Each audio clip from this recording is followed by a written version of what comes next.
Hi, Shayna. Hi, Dr. Robert. Wow, I'm blown away. Okay. Thank you. Oh, so where do you live in the USA somewhere? I do. Yeah, I live in Dallas, Texas. Oh, okay. Glad to see. I'm out here in California near Disneyland. So, Nice. so I'm sure the weather's much better there than it is here right now. it could be. So you have some kind of something you're seeing or hearing that's disturbing you and has for a while? So, yeah, my I lost my mom when when I was 8 years old. She Mhm. uh she was a heroin addict and she overdosed in the bathroom in a real traumatic scene. I found her. It was like just real. It was just intense. You And saw you saw her when you were 8 and she was dead in a bathtub? yeah, I found her. I was the one who found her. And I'm so I sorry. took the needle out of her arm and everything before Oh, like I went and told anybody. mm, And because that happened, I was, so young, it was naturally like the thing I talked about in therapy all my life, right? mm. And I sort of feel like I've talked it to death. I've dealt with it. I've analyzed it, like I inside and out. I understand. But I sort of seem to be emulating her lifestyle, Mm. and I don't. And now, and the this didn't bother me for years. I was tortured about it. Like I wasn't, you know what I mean? It didn't. I was depressed, so it didn't matter that I was following her footsteps. But now I have children of my Yeah. own, Yes. and my son is 6 years old. Oh, congratulations. Thanks.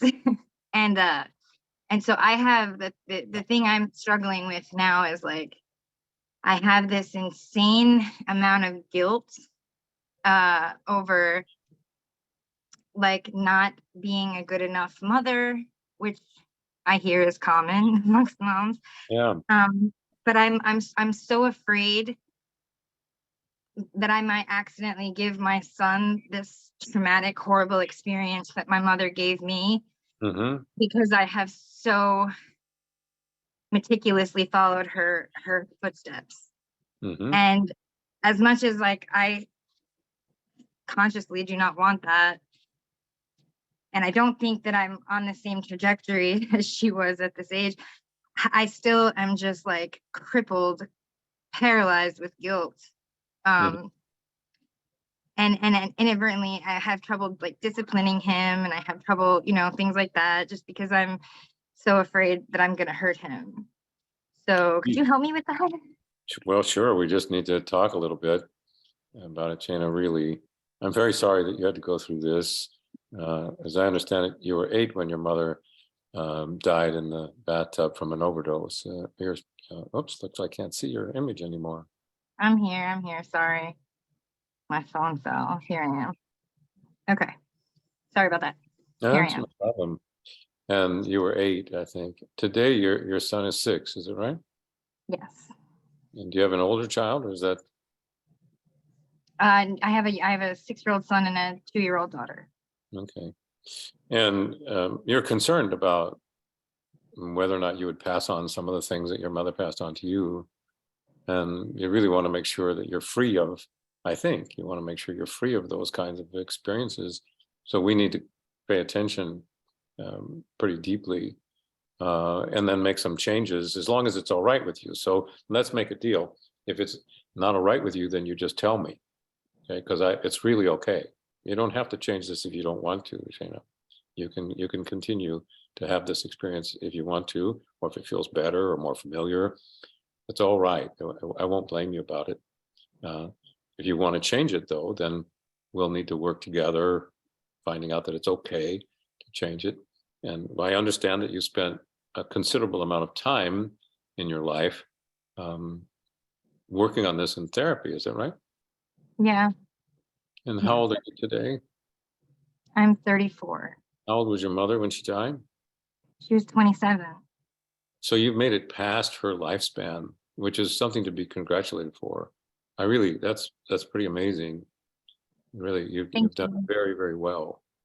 And I say this with some certainty because I know a great deal about grief and shock and trauma. My father having committed suicide when I was 27, and also two sisters and a brother that died when I was a boy. And also my cousins on my mother's side and father's side, they also committed suicide. And a dear friend of my wife's and I's committed suicide. So I'm quite clear about death, whether it's from an overdose, which could be thought of as a kind of a suicide, Mhm. whatever it might be. There's shock and trauma and grief, and you have a memory of having found her and pulled a needle out of her arm, and it may no longer feel the same way it did when you were little, but it is a memory that you brought up in our short conversation here. It's something that you are convinced needs to be shared as part of perhaps giving contextual background, like part of where where you've come from and what's going on with you. So if you'd like to change some of this, we have to find out more specifically about what you want to change. And the way to do that is to go, well, there's something you've been experiencing. I don't know whether it's the memory of your mother being dead there in the tub, or whether it's the sense of guilt that you're walking around with. I don't know. But my question for you is, do you want to continue to have this experience that got you to speak to me? You're very courageous. You're speaking to me. This is already a major win. So you're speaking up. And the question of, well, there must be something that's going on. And that is, I would guess we could call it a technical term. We could call it a yucky feeling, right? There's some yucky feeling you've got. And my question is, do you want to continue to have this experience? Do you want to continue to experience the yucky feeling, whatever we call it? No. Okay, No. that's pretty good. So since you don't want something that you actually have now, what is it you would rather have? What do you want in place of it? I would rather be, uh, I'd rather feel liberated. Yes. Um, I would rather feel free to raise my children without this crippling sense of fear that I'm going to harm them. Yes. Yeah. You have a crippling fear that you would harm them. And you don't want that fear. You want to feel free. Is that the word? Liberated Liberated. Yeah. from that. Yeah. I want to be able to trust myself and my own, Mhm. my love for them, and Yes, have that guide me sure. instead of this fear guiding. Exactly. It makes sense to me. So how will you know when you are liberated? You can move the camera a little bit. I can only see half your face here. Yeah. How will you know when you are liberated, Shane? I will know that I'm liberated when I'm not second guessing every decision I make, when I'm able to properly discipline them Able and to what? Able to what? to discipline them, Yeah. to teach them right from wrong. I feel like I'm much too lenient. I let Hmm. so much go just because I'm afraid that something will happen to me, and then their only memory will be me yelling at them or something like that. It's Yeah, you're afraid you'll harm them. But what you want is to be so liberated that you could discipline them, teach them the difference between right and wrong, and feel what while you're doing that? and feel confident and integrated, and Exactly. know. It makes a lot of sense to me, really. And you clearly are a loving mother. The question is, what's stopping you from being right now? What stops you right now from feeling confident and comfortable saying to your 6-year-old son, no, don't do that. That's not going to work. Do that over there. What's My, stopping you? What are you doing inside that keeps stopping you every time you try that?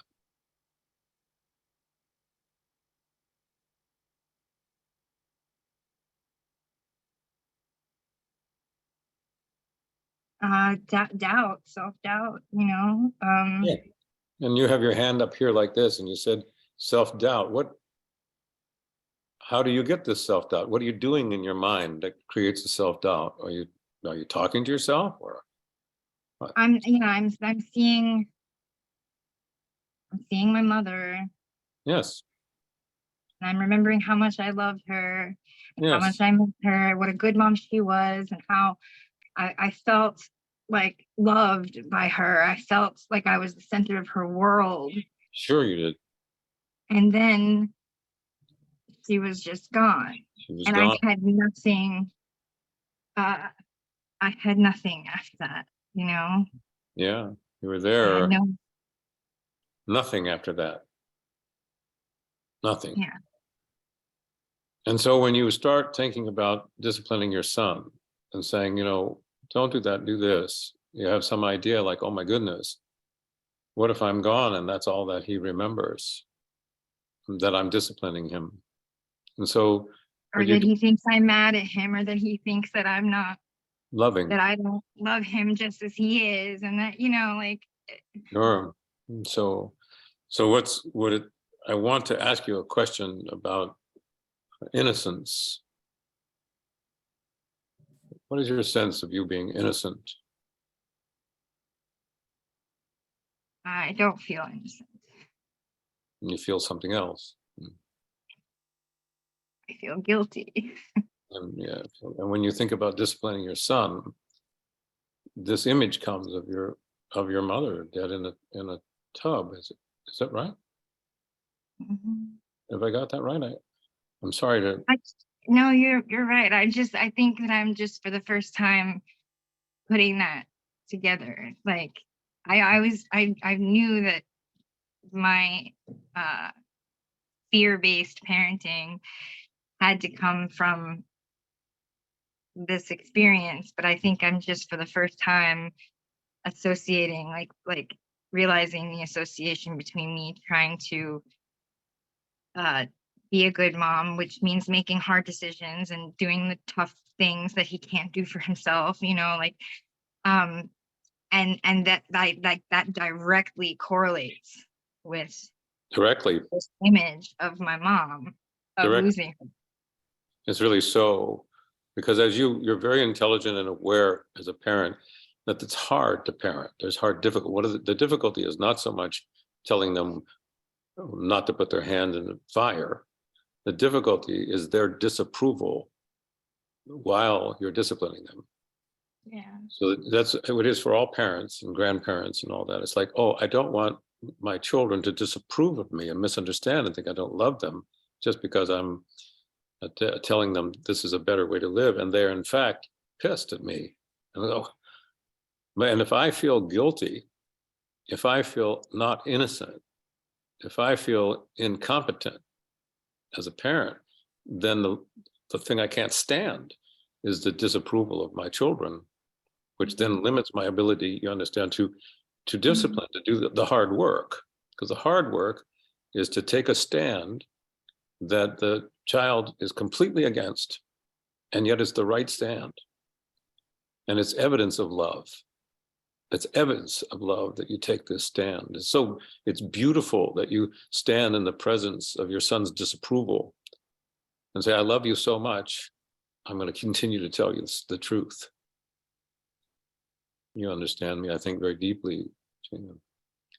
This is so important. And in order to have this the way you want it, which is with a peaceful heart, that you're telling me quite honestly, I'm touched by your transparency. You're there, you're here with it. And you're going, yes, I want some change. I want to have a peaceful heart while I'm a loving parent. And whether my love comes in the form of pats on the back or discipline that says, don't do that. You can never do that. In either case, whether my children hug me and say, I'm so happy you're my mom, or they say, I can't stand you. You won't let me do what I want to do. I want to put my hand in the fire and you won't let me do it. Still, you want to have a peaceful heart in the presence of that. That's a powerful, loving parent. So what I understand is that when you consider this, you get some image of your mom dead in a tub. Is that literally true? Now, yes or no? Yeah. Yes. When you see that image, I want you to tell me something about it. Is the image of your mother there in the tub? Is it in color or black and white? It's in color. Is it three-dimensional or flat like a photo? It's three-dimensional. I'm there. And so when you see her, you're not seeing Shayna anywhere, right? You're just seeing your mom. Is that right? When you see her, does her image look like it's right in front of you? Or does it look like it's over to the right or over to the left? Point. Where's the image? Where is she? She's arm length away. She's about my arm length away. Yes. When you see her image now, you get a feeling, a strong feeling in your body.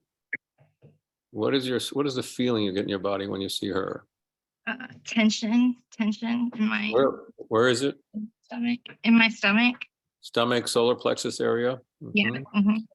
Now, what I want you to do is I want you to use that feeling as a gauge by paying attention to the image. Put your hand out like you can touch the image, but move the image. I want you to pretend with me, just pretend with me, that you can move it 100 yards away on the other side of a football field. So you imagine an imaginary football field, which is a goalpost, really far away. I want you to move the image really, really far away to the other side of the football field, under the goalposts. So it's so far away, it has to be smaller because it's far away. But notice, do you feel the same in your body as when it was close? That's freaky. What happened? Tell me what happened. It gets the tension gets much more concentrated. Yes, much more concentrated. It pulls sort of like it. It sure does. It sure does. So notice that if it's far away, the pain is concentrated. When it's close up, the pain is still there, but kind of in a different way. Is that right? But yeah, just like immersed. It's everywhere. Yes, I understand. So you're using the pain in your belly and solar plexus as a gauge. So bring that image back from 100 yards away. So just with your hand, like say, okay, like you're really looking at it, and move it over to your right. So over to the right. It's as close as it's ever been, but it's not in front of you anymore. It's over to the right. So you have to turn your head to see it. Otherwise, it's out of the corner of your eye. It's over there. When you see the image of her there, what's your experience? It's less real. It's less 3D. And what's your feeling when you see it over there?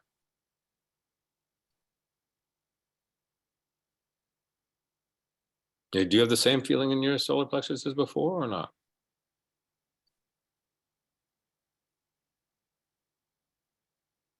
There's still a tension. There's still like it's like I'm tethered. Yes, like tethered. Sure you are, but nonetheless, is it less or more or the same in terms of intensity? Just notice that. We're not making it right or wrong. We're just finding out. So move it over to your left. So past the front where it normally is, all the way over to the far left, so that you'd have to turn your head to the left, or you could keep your head facing your computer and it's sort of in the left corner of your eye over there, way over there. If it's over there, what do you notice in your body? Is it the same feeling, less or more in terms of intensity, or no feeling at all? It fades. Sorry? It fades. That means it feels the same intensity? It feels better. better. It feels less intense, yeah. So notice that it fades is not the same thing as that it's gone, if I understand you properly. So imagine that, use your left hand, not your right hand. Use your left hand to point over to the left of you. And just go, oh, there she is. Just go, that's the image. Just say, that's the image. Say that to me, please. That's the image. That's the image. There she is.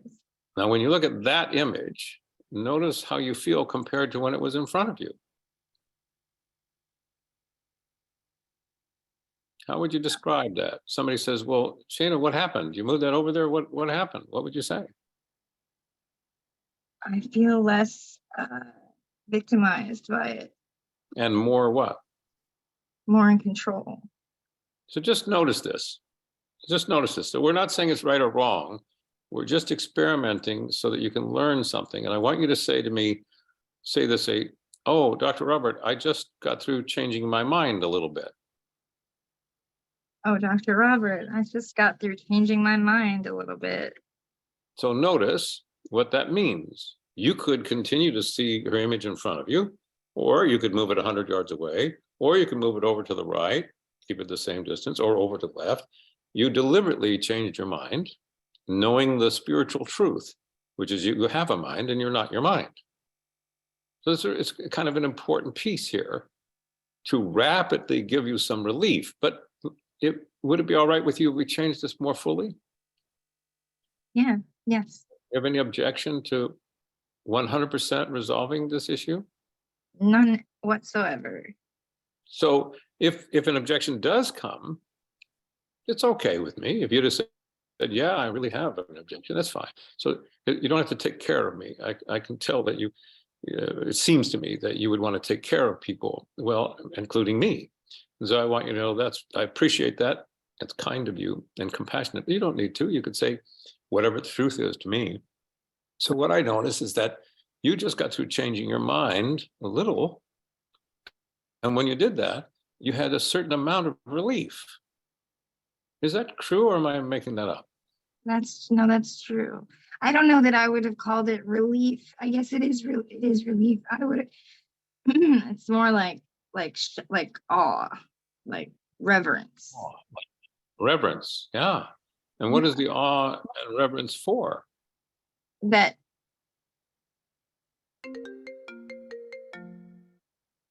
it really is my mind. That it's So not, you haven't. it's just my mind. So are you saying noticing that is awesome, and you have some reverence for your mind? Is that what you're saying? Yeah. Or and for my ability, it's just simple.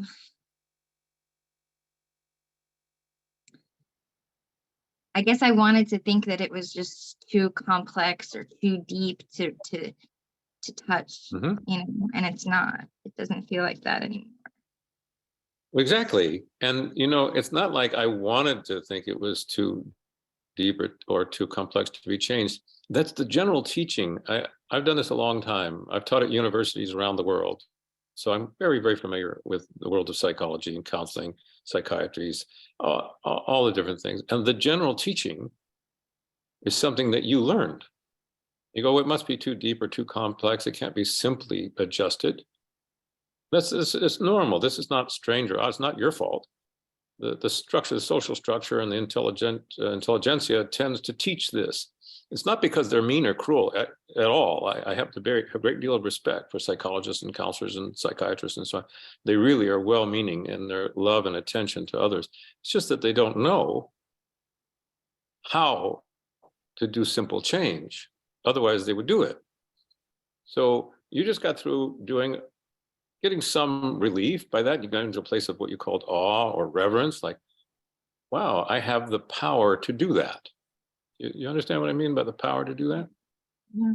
So if it's all right with you, we could do something just a little bit more. I think the people are, if anybody objects, of course, they can tell me, but I want to assist you because I've done what it is I promised to do, which is give you some rapid healing. But it's for me, it's like a minor shift, and I'm going, well, it doesn't take much time to do a major shift, and why not have a complete resolution of this if it's okay with Shana? And that's really my interest, my concern is to be of support to you, to encourage you to get what you want. You understand me? I'm committed, Shana.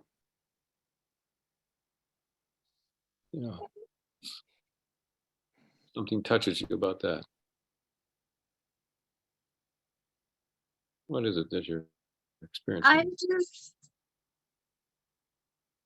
I just feel like stupid thing has plagued me for so long. Like I can make incredible things happen. I have learned so much about just about energy and about astrology and about all this amazing shit that Carolyn has taught me over the last 4 years. And I have literally been able to create the exact circumstances for my life that I wish to live it in. Like I can do crazy, powerful sorcery.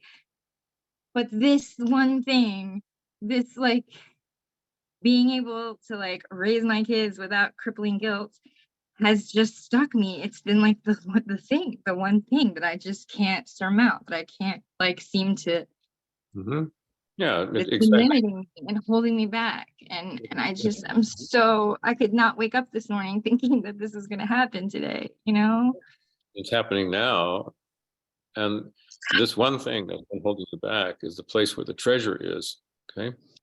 The resources, the power is in this one place that's scary. That's always the case. The dragon is always hanging around the treasure chest, and people are scared about it. But in that, getting past the dragon, opening the treasure chest is where the power is, where your strength and your resilience and your freedom and your confidence as an adult woman.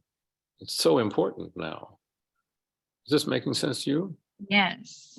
Okay, Yes. so I'd like you to notice something, and if you wouldn't mind, there's a couple of things I want to do, if it's okay with you. What I want, if it's okay, just close your eyes for a moment. Okay, with your eyes closed, I want you to imagine that standing in front of you is an 8-year-old you. Was she called Shayna then? Then look at 8-year-old Shayna. Look at the size of her. And next to her, standing right next to 8-year-old Shayna, is adult Shayna. Of what age are you today? 34. 34. So look, there's an 8-year-old and a 34-year-old woman. Do you see the two of them side by side? Side. So point at one and then point at the other. Uh-oh, so sorry. Oh. Somebody's there. Take Sorry. care of that. Take care of that. Hey, hi, sweetheart. This is Kaya. This is my 2-year-old daughter. Hiya, hi. Oh, We you will- guys. Okay. that's- Can you give me like 1 second? Let me just get her Sure. uncle real quick. Okay. I'm so While you're sorry. doing that, I'll ask for people to give me feedback and Q&A. So you go ahead and take care of her. She's more Okay. she's more important than anything.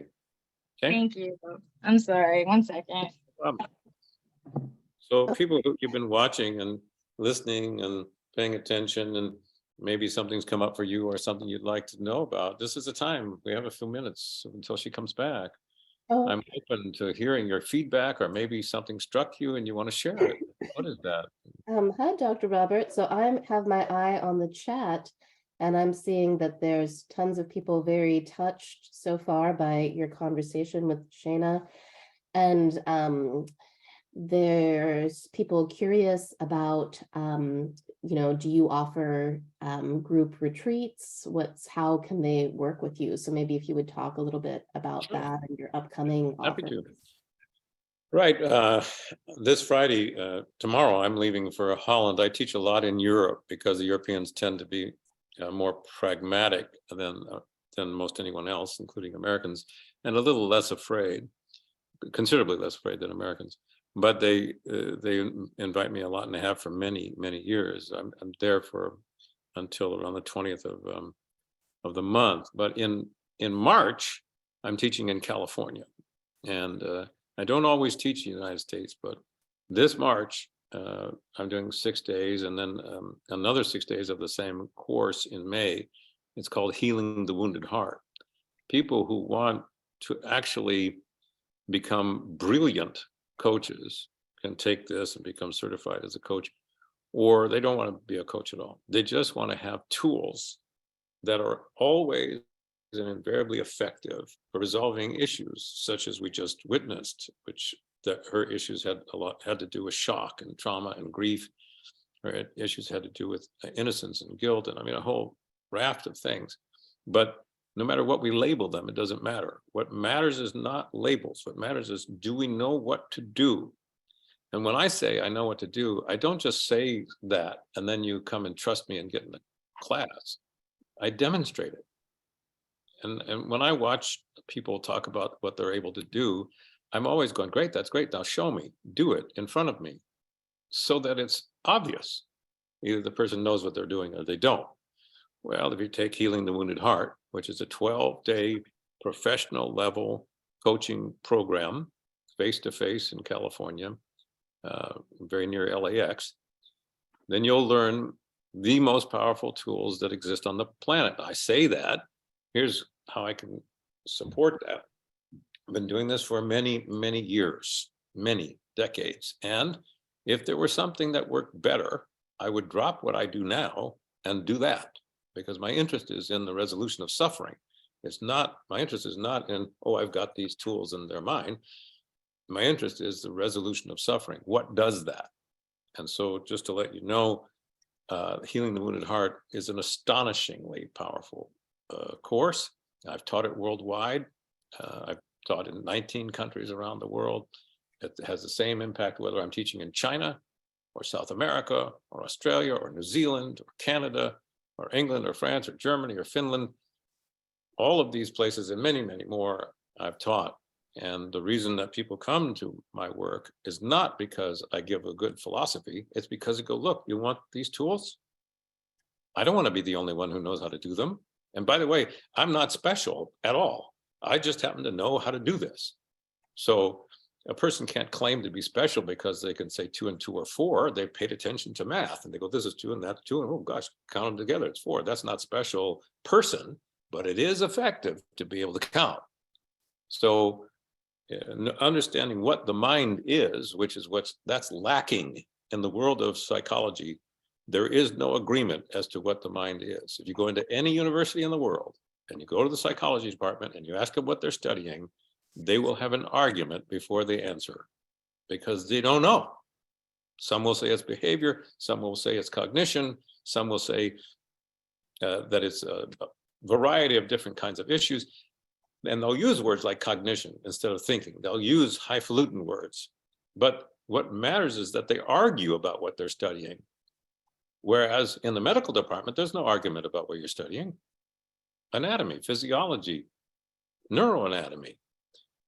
You're studying chemistry and you're studying the things that make it possible to do medicine. Well, there's no argument there, but there is an argument about psychology. So, and that's because no definition of the mind has been accepted in the world of psychology. Well, I happen to have a definition of the mind. I know precisely what it is, and I don't care whether I'm right or wrong. I care whether or not it works. Does it work? If it works, then I go, cool, it seems like it's probably a right definition. But if it didn't work, I toss it out. And my interest is resolving unnecessary suffering.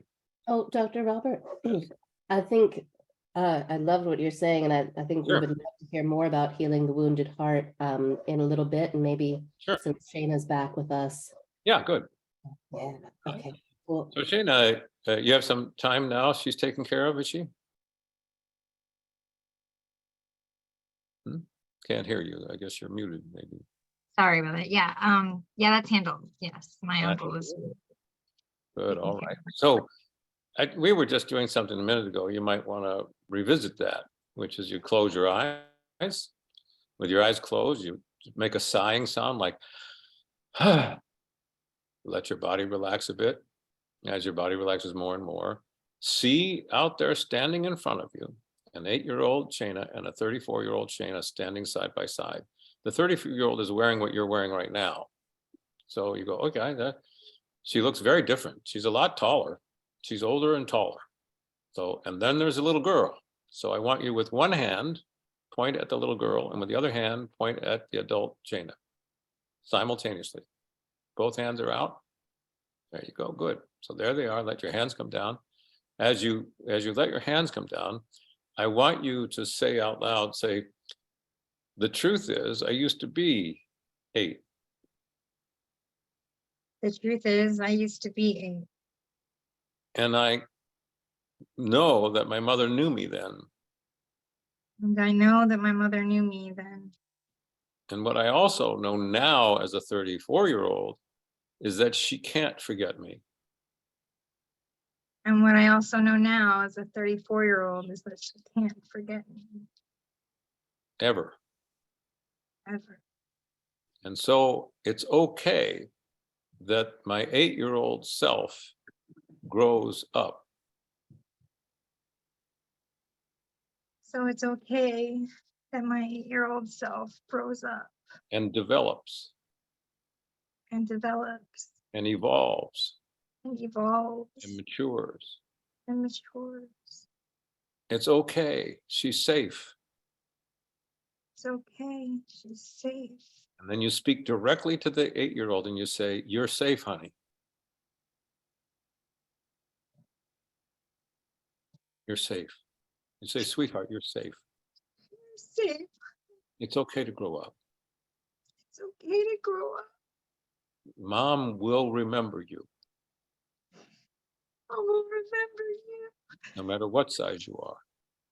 no matter what size you are.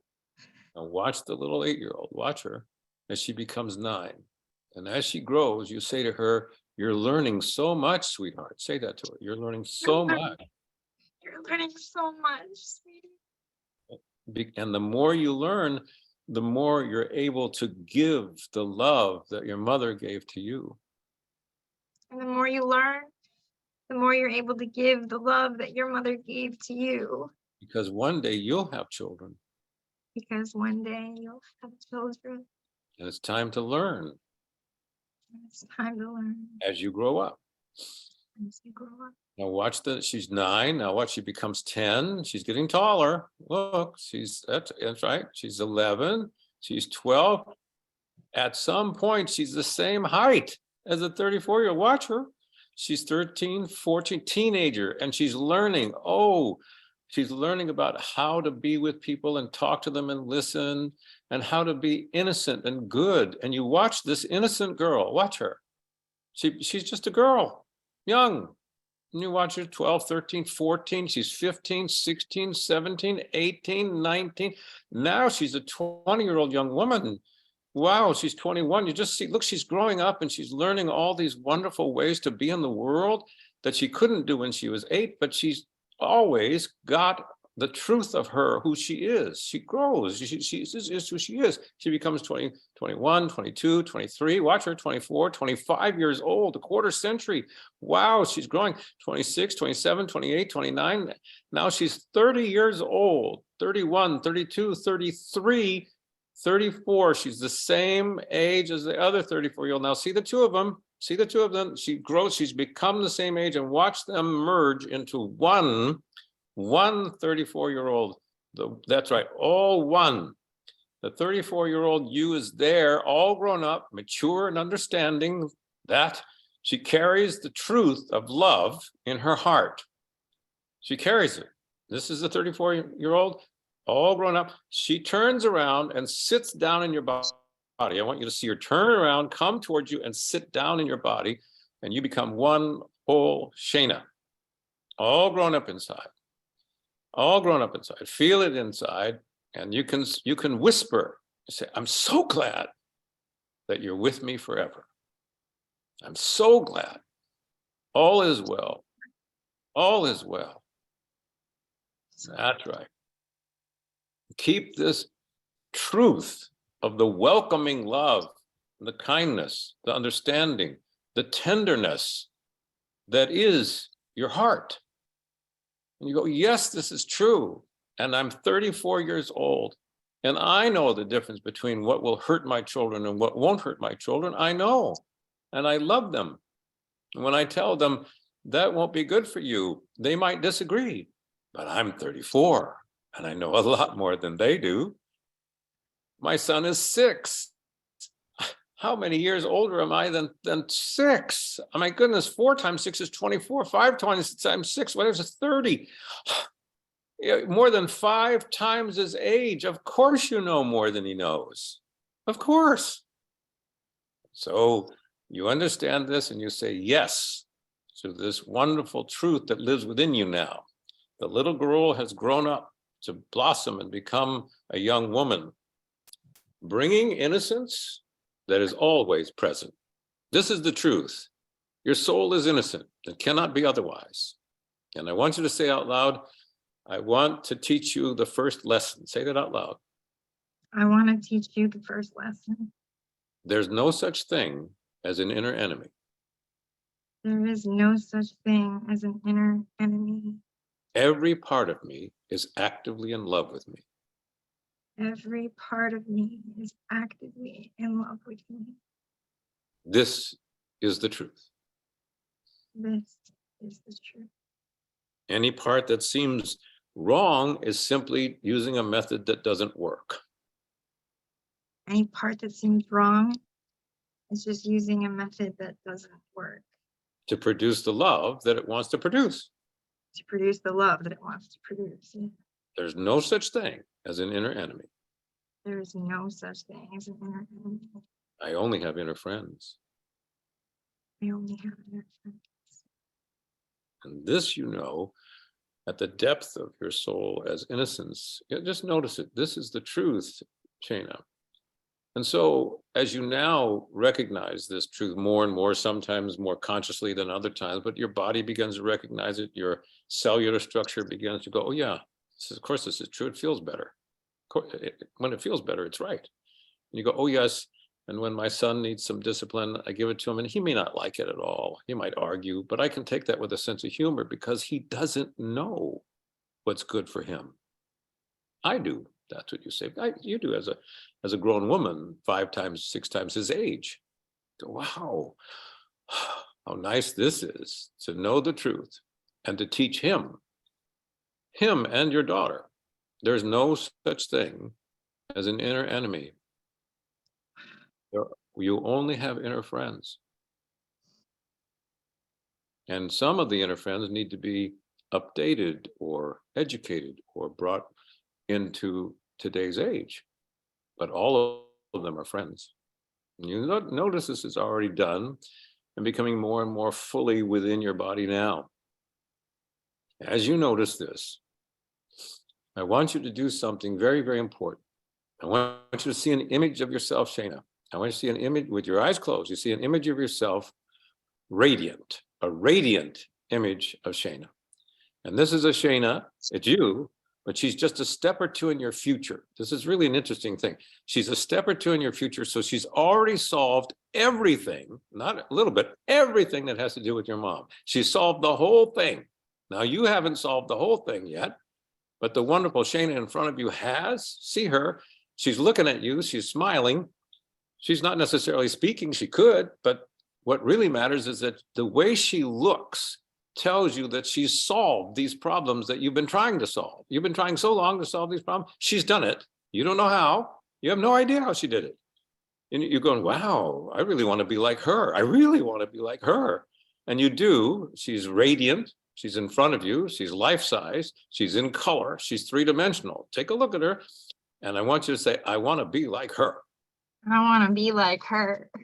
Right? And when she looked at you, you know what she says when she speaks to you, Shannon? She says, I feel safe. And the words go round and round your head. Round and round your head like your head's inside of a bell. She says, I feel safe, safe, safe, safe, safe. And of course, you want to be able to say that and mean it. Wow, there she is saying it. And you go, I want to be like her. So what you do is you take her image, see it there. I want you to move it far, far, far away. You might say, why? I like it close, but that's all right. Move it far away, like toward the sun somewhere, okay? And when it's way out there, I want you to now notice in front of you, in place of that, a really yucky image of your mother dead in the tub. And I want you to take that image of her and move that image to the sun. Move the image of the yucky image of mom dead in the tub, goes all the way to the sun and explodes in the sun. And out of the sun comes the radiant Shana. Here comes radiant Shana. You go, oh, I much prefer seeing radiant Shana. Then there's a blank screen. I want you to imagine a blank screen like you'd see like in a theater, you know? Yeah, take your time. You're still doing it while I'm talking. Blank screen. And then after the blank screen, you know what you see? You see mom going out there, the yucky image. It's just a yucky image. We already learned that. It's just a yucky, and explodes in the sun. In front of the sun comes radiant Shana. And she is right in front of you. And you go, yes, yes, yes. She says, I feel safe, safe, safe. And then there's a blank screen. Well, after the blank screen, you know what you see? You see the yucky image already zooming like on a rocket to explode in the sun. And out of the sun comes a wonderful, radiant Shayna.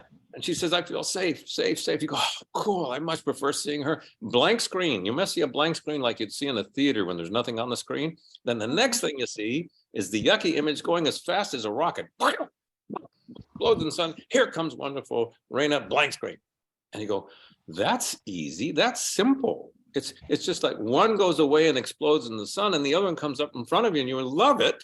Then there's a blank screen. So the yucky one goes away and explodes in the sun and the wonderful one comes to your face and you love it and blank screen. And you just go, well, that's easy.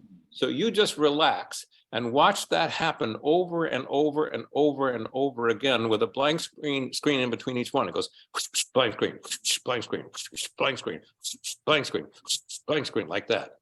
Like thousands of times, thousands. You just go, how do I do thousands? And you go, well, I can't do it thousands, but if I could see it happening thousands of times in a row, what would it look like? That's the question. If you saw it thousands of times in a row, Shayna, what would it look like? Go, you've seen a deck of cards go, haven't you? It's that fast. So, wow, that's amazing. Over and over and over again. The yucky one explodes in the sun is replaced by the wonderful Shayna who says, I feel safe, safe, safe, blank screen.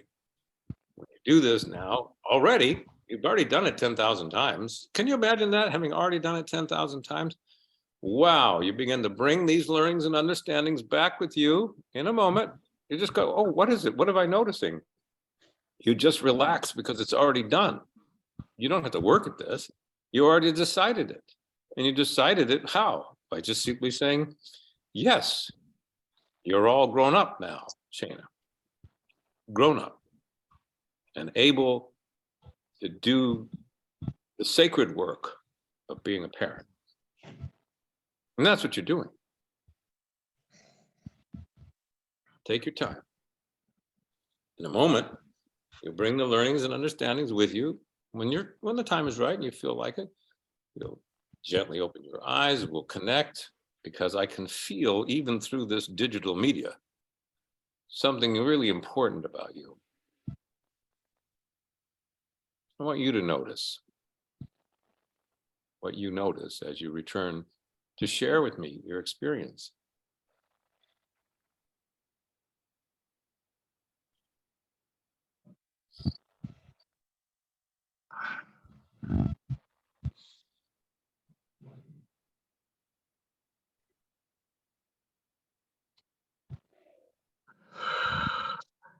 Yeah. Just notice what you're noticing, whatever the truth is. I'm interested. I always love the truth.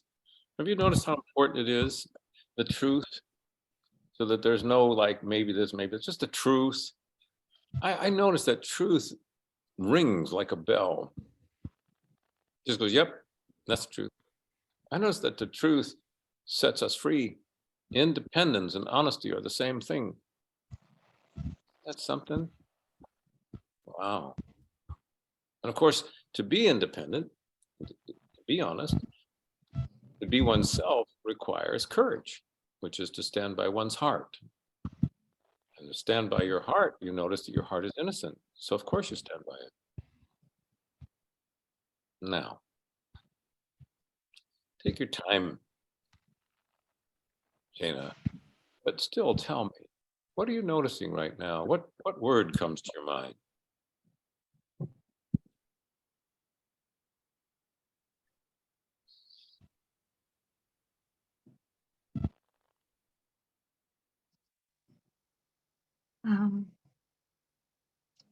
Feel safe. Sure. Can you imagine? You know that wonderful Shayna we saw a minute ago was in front of you saying, I feel safe. I want you to imagine and point, say, she's in front of me. Point like that, like I'm doing, point, and say, she's in front of me. She's in front of me. And she says, I feel safe. She says, I feel safe. And she's also to the left of me, so point over to your left. She's also on my left, and she's also behind me. point behind you. She's also behind me, point behind you. And she's also to the right. And then just say, I'm surrounded by 4 radiant Shaynas, all of whom are saying, I feel safe. So listen, like a chorus of voices, listen to them, 4 of them. And behind the one in front of you is another one. And behind the one to your left is another one. And behind the one behind you, there's another one. Behind the one to your right is another one. In fact, there are hundreds in front and hundreds to the left and hundreds behind you and hundreds to the right. Just listen as this chorus becomes a symphony of different tones and rhythms. I feel safe, safe, safe, safe, safe, safe, safe, safe, safe. Just listen and just notice what it feels like. Not only now, but in front of you tomorrow, the next day, the days and nights and weeks and months and years to come from now on. So that when your son and daughter are grown and they say to you, wow, Mom, geez, something happened when you were, I don't know, I think I was about 6 years old. He says, what happened? And you say, I know exactly what happened. I feel safe. But tell me, what are you experiencing right now? Just the truth. It's not about making things up and pretending. It's just the truth. I feel confident. I feel confident. I feel relief. Mm-hmm. I feel gratitude. Yeah, so do I. I feel like I feel so connected. Mhm. I feel so integrated. Like I was just like, I feel healed. Yes. Whole again. Exactly. It's true. Yeah. It's just true. So you go, oh, what a blessing you bring your healings to your children. You understand? Yeah. It's just the best. This is what I've always wanted to feel Yes. for 6 years now. This is the feeling. Yeah, you have it. You have it now. What you've been waiting for is now here. So you celebrate it. You go, well, it's about time. This is good. Right on time. Yeah. Right on I'll time. say. Mhm. It's interesting because, it just gets better. I don't know if you realize that, but it does just get better. How is that possible? Because as you instructed your unconscious mind, there's no such thing as an inner enemy. You only have inner friends, and all of whom love you. They just need sometimes to be updated or shown a new way so that they can do what they're designed to do, which is to provide and protect and give you everything that's right for you. That's true. These are the teachings that you know within you and the teachings that you'll provide for your children. Now, let me ask you a question. Please answer the question. When you try to think about that yucky image that was bothering you, what comes to mind? I can conjure it up just fine, but it doesn't, I don't feel the weight of it. No, you don't. I want you to say to me, I just got through changing my mind I just got through changing my mind because I have a mind because I have a mind and I'm not my mind. and I'm not my mind. Just like I have a body and I'm not my body. I have a body and I'm not my body. Yeah, I'm greater than all of that. I'm greater than all of that. I am greater than all of that. And that's Yeah. the truth. So you have choice. And this is the choice you've made. And I must say to you, it touches me that you have such courage and strength within you in the face of all that you've had to encounter. You have this, and you have children who are in line for this benefit. And of course, they'll have to go through what they have to go through in order to say yes to it. That's human. I want to thank you very much for trusting me enough to doing this. I really appreciate it. Thank you. Thank you so much. You've given me such an incredible gift. I can't, there are no words to properly convey my gratitude, but thank you so much. I get the feeling. I get the feeling, because it's about human connection. It's not about philosophy and all that stuff. It's about human connection. And that's what people seek all over the world. I'm so lucky. I feel so lucky to even be talking to you right now. Well, And that you just got, like, took me through that incredible, like, even the sun, like, I have this dream all the time about an exploding sun, about the sun exploding. Yep. Like, you don't even, how could you could have known that? You see, you're a blessing in my life, Shana. You really are. I couldn't do what I Thank do you so without you. Okay. Thank you. Okay. It's okay if people talk about this for a while. Is it all right with you? If other people might want to say a few things. And they could chat, they could type it into the chat, or they could unmute themselves and say something. I don't know. I know everybody. Oh, wait 1 second, Dr. Rob. We don't want to invite everybody to unmute themselves. Thank you so much, Shana. That was wow. Thank you so much. Isn't Shana. she Thank marvelous? you. She's So- marvelous. So Thank you so good. much. Well, everybody, so I just wanted to say just a few things quickly, and then we can open up the conversation a little bit Sure. more. I just wanted to say, I think, we all, wow, witnessed the depth of what's possible, like, so rapidly. Like Shana shared with us, she'd been dealing with that for her whole life, that intense painful image. And I think we all saw, the astounding shift that came over Shana through her willingness to be honest and vulnerable and so courageous with us here. And I guess what I just want to highlight to everybody is part of why I'm so excited that we're having this meeting today, is because I'm super passionate about more people learning how to do this work, because there's like 8 billion of us on the planet. Right now, there's only one Dr. Robert, and I think maybe he's trained maybe like 50 people so far throughout the years, or maybe I'm getting the number wrong about the amount of certified destination method coaches.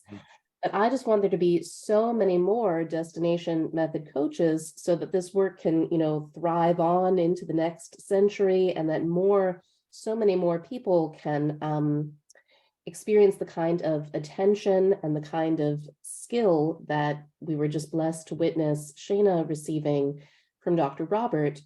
And I feel so challenged and inspired when I see you work, Dr. Robert, because I'm like, wow, if somebody I just know that I have so much more to learn when it comes to working with very intense, very difficult things like Shana brought up. And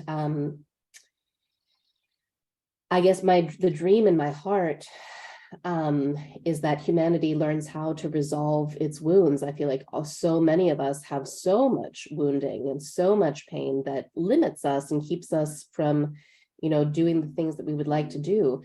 And this work is so direct, so elegant, so fast. I just love to think about it just like spreading like wildfire through humanity. And so I mentioned that because I know that there are some of you out there, I know obviously not everybody is in a position where they can travel and come to a coach training. But for those of you who are, I do just want to give you this flyer again. That's a link to the flyer for Healing the Wounded Heart, which will be happening in March and in May in California. Chrissy's asking if this training is done every year. Chrissy, it's not. It is a rare, rare opportunity to learn directly in person from Dr. Robert. I will be there. Layla, who many of you know from Electric Yes, will be there, and my husband, David. And so anyways, I just wanted to turn it over to you again, Dr. Robert, to talk a bit more about this opportunity. Sure. And what Healing the Wounded Heart will cover, and who's it for, and why people should take it. Well, I'm very glad, and thank you for that. And I'm touched by Shana. It's resonating inside of me, because human truth like that just always gets to me.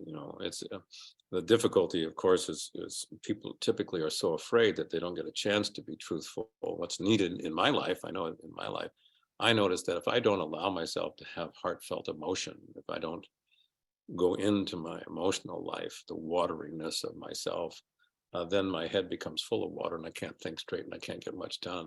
But if I fully let myself have emotions and have the gift of tears, my humanity is finally revealed. It's through the gift of tears and laughter, joy, happiness, these kinds of things. Our fear usually stops all of that. And so that's why it's so important to understand that in healing the wounded heart, this is a professional level training. And if you want to be able to do brilliant work with clients, let's say some people want to just do it for themselves, and they're welcome. You don't have to work with clients. But if you want to work with clients, it's crucial to understand that the context is so important. It's fundamental. There has to be safety. I have to know that I'm safe. I have to know how to listen well. I have to know how to be present with another person. Well, in the Healing the Wounded Heart program, I teach you 8 of the most powerful processes ever invented. Now, I don't say that with exaggeration. You might have a different opinion, which I would happily compare what it is we're able to do. But Shana's story is not unusual. Years worth of exploration and not a real change. Why not? Because the tools are not known by everybody. But what we did is we changed the image, we changed the sound, we changed the representation. The mind is made of representations, pictures, sounds, feelings, tastes, and smells. And if we just think of it that way, then we're kind of mechanical, like robots. But I don't think you saw any robot thing going on when I'm working with her, when she's working with herself, because it's about love. Without love holding it together, it is robotic, and robotic isn't going to produce the kind of world that we're all interested in. So in any case, the Healing the Wounded Heart has tools that resolve things like you just saw, shocking images from the past. I've worked with countless people who have shocking images like that image, shocking.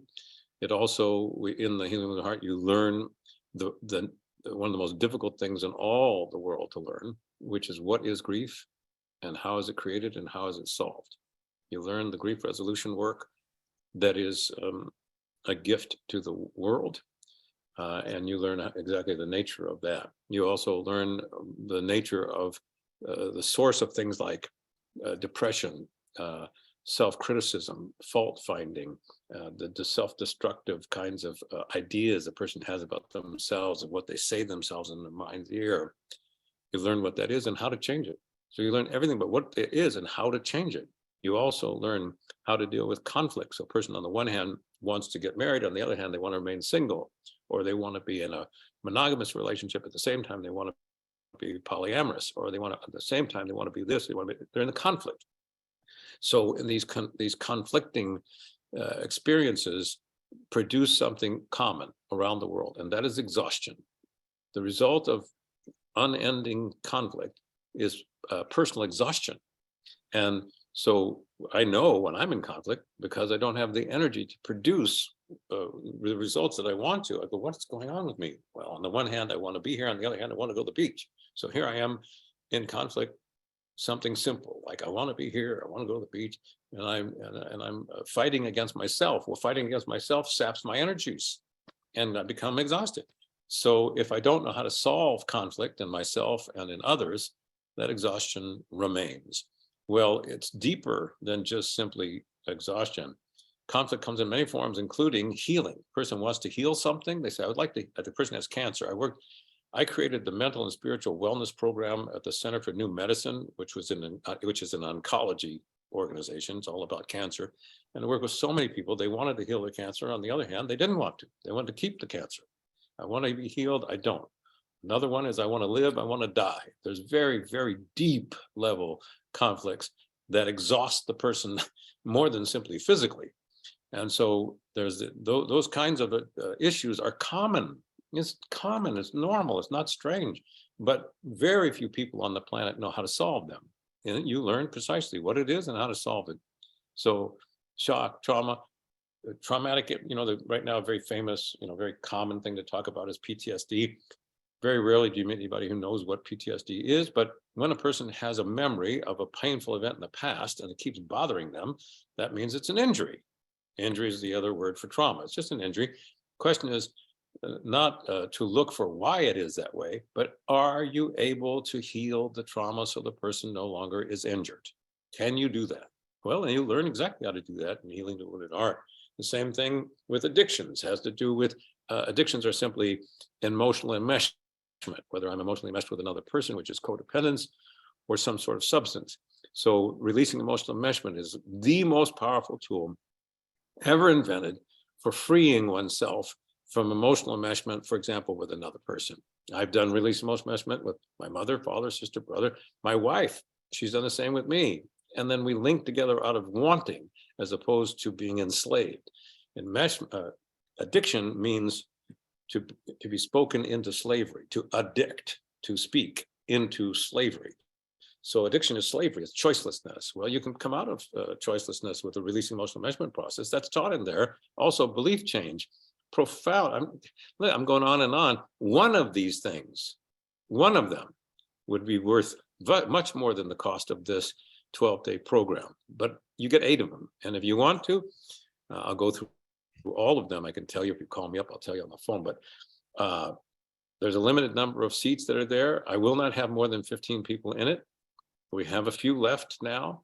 The reason I won't have more than 15 is because I don't believe in having hundreds and thousands. I've taught thousands of people at a time. I have big rooms, right? It doesn't help them to learn how to do anything. Kind of a nice thing to remember. But I'm interested in people knowing how to either solve their own because they want to solve their own, or solve their own and help other people's, resolve other people's suffering and become a better person and help heal the heart of the world. Why else would we do this? Let's help heal the heart of the world.